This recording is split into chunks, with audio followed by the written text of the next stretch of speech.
ವೀಕ್ಷಕರೇ, ಈ ಕಾಪಾಲಿಕರ ಇನ್ನೊಂದು ಹಂತ ಹೊಂದಿದೆ.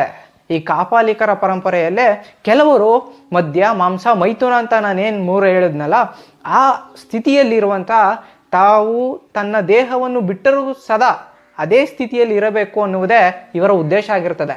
ಅಂದರೆ ಒಟ್ಟಿನಲ್ಲಿ ಇವರು ಆನಂದ ಸ್ವರೂಪದಲ್ಲಿ ನಾನು ಇರಬೇಕು ಅಂತ ಡಿಸೈಡ್ ಮಾಡ್ದಾಗಿರುತ್ತೆ.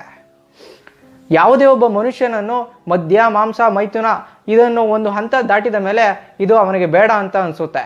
ಅದರಿಂದ ಅವನು ತುಷ್ಟಿಗುಣವನ್ನು ಕೆಳಮುಖವಾಗಿ ನೋಡ್ತಾನೆ. ಆದರೆ ಈ ಕಾಪಾಲಿಕರು ಹಾಗಲ್ಲ. ಆನಂದ ಸ್ವರೂಪದಲ್ಲಿ ನಾನು ಇರಬೇಕು, ಈ ದೇಹ ಬಿಟ್ಟೋದ್ರೂ ಕೂಡ ನನ್ನ ಆತ್ಮ ಆನಂದ ಸ್ಥಾನದಲ್ಲಿ ಇರಬೇಕು ಅಂತ ಈ ಉದ್ದೇಶವನ್ನು ಹೊಂದಿರ್ತಾರೆ. ಕಾಪಾಲಿಕರು ಈ ಉದ್ದೇಶಗಳನ್ನು ಒಳಗೊಂಡು ಭೈರವನನ್ನು ಆರಾಧನೆ ಮಾಡ್ತಾ ಇರ್ತಾರೆ. ಮನುಷ್ಯರು ಆದಷ್ಟು ಸುಖದ ಕಡೆ ಹೆಚ್ಚಿನ ಒಲವನ್ನು ನೋಡ್ತಾರೆ.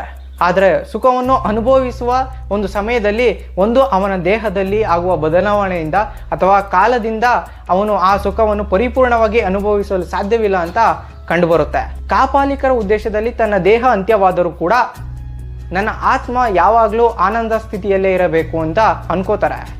ನನ್ನ ಆತ್ಮಕ್ಕೆ ಅತ್ಯಂತ ಸುಖಪ್ರಾಯವಾದ ಒಂದು ಕಾಲ ನಿಗದಿಯಾಗಿರಬೇಕು, ಅದು ಯಾವುದೇ ಕಾರಣಕ್ಕೂ ಕಳೆದೋಗ್ಬಾರ್ದು ಅಂತ ಹೇಳ್ಕೋತಾರೆ.